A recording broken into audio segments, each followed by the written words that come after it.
Star Wars Episode 9 is set to conclude the Skywalker saga and the sequel trilogy itself by writer and director J.J. Abrams. This is Mike Zero. If you guys are new to the channel, do make sure to subscribe to see future Star Wars content.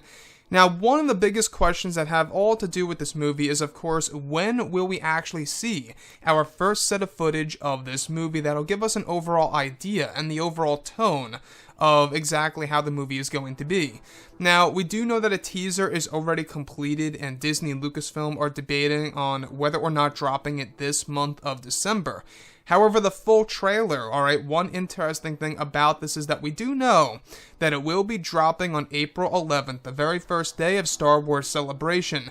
Now, you guys may or may not have heard about this, but John Williams, alright, these past couple of days or so, I would say the first 10 days of December, has actually been working on the actual song, the theme that's going to be used for the Episode 9 trailer that is said to be a part, or a mix, if you will, of the prequel trilogy, the original trilogy, and of course the sequels combined into one big track for the Episode 9 full trailer that will be shown at Star Wars Celebration. Now, the good news is that John Williams has actually completed this whole entire track for that set of footage that will be debuting on April 11th of course, 2019, which honestly isn't all that far away. You know, once we get into the January month, we only have 3 months and change at that point. So with that being said, things really are moving along rather smoothly when it comes to developing the marketing for Episode 9. Now, we do know that another major part of the marketing in Episode 9's trailer is mainly going to be focused on Leia and Lando Calrissian for the legacy characters, where Luke Skywalker won't be a focus that much. As far as the sequel trilogy characters go, obviously they will be focusing more on Kylo Ren and Rey, and that's honestly a good thing. We do know that Disney and Lucasfilm, they are changing up their marketing when it comes to the teaser trailers and the trailers for Episode 9. Now, as far as John Williams, you know, what I love about John Williams is that he can really bring in the magic when it comes to whatever footage is going to be shown for this movie. Now, I don't think he actually worked on the teaser that's already completed this month, because that teaser only consists of 3, maybe 8 shots tops. It's going to be a very short thing. You know, whenever we actually do get to see this thing, whether it's this month or January, we have no idea.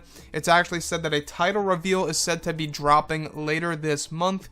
I would not doubt that it would actually drop on December 19th, because we do know that they do have a 1-year marketing plan for Episode 9, and December 19th of 2019 is the pre-opening night for Episode 9, so it lines directly up with the release of Mary Poppins as well. So something quite possibly could be attached to that movie.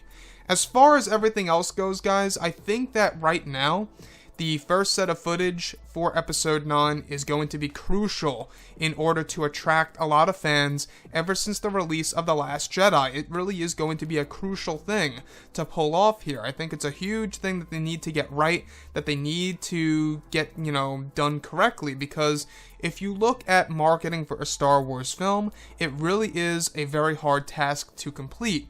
And with Solo: A Star Wars Story, you know, they didn't do the greatest job there, and of course, The Last Jedi Backlash played a role in the box office results of that movie.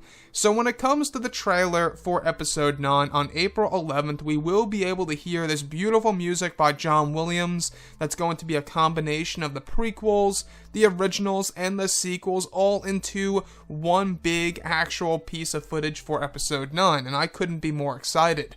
Now, the one thing that I do want to go over has all to do with J.J. Abrams. You know, what kind of approach is he going to take when it comes to both the teaser and the trailer? You know, that's one thing. We do know with The Force Awakens, we got one, I believe it was November of 2014, and I think it actually consisted of, let's say, 5 to 6 shots in that actual set of footage. So if we are to get that teaser this month, we can actually expect to see in or around the same amount, because this is J.J. Abrams once again. And he was actually on the Howard Stern show a couple of years ago, and he actually expressed that he hates how a lot of trailers out there actually expose a lot of the plot points in the movie, and how, you know, it reveals way too much for the characters and certain plot elements. So that's one thing for sure. We do know that he's not going to reveal a ton of things in this film. A big and major mistake that I believe The Last Jedi did. If you look at The Last Jedi, it really did, you know, kind of reveal a lot of different plots between both Rey and Snoke and Kylo, Luke Skywalker, all these different things through TV spots and miniature teasers. I think that with The Last Jedi, that was the one big mistake, is that they revealed way too much footage in that movie. But let me know what you guys have to say about all of this below in the comments, and if you guys did enjoy the content for today, do make sure to drop a thumbs up on this video to support the channel. I thank you all so very much for the kind support, and I'll catch you guys next time.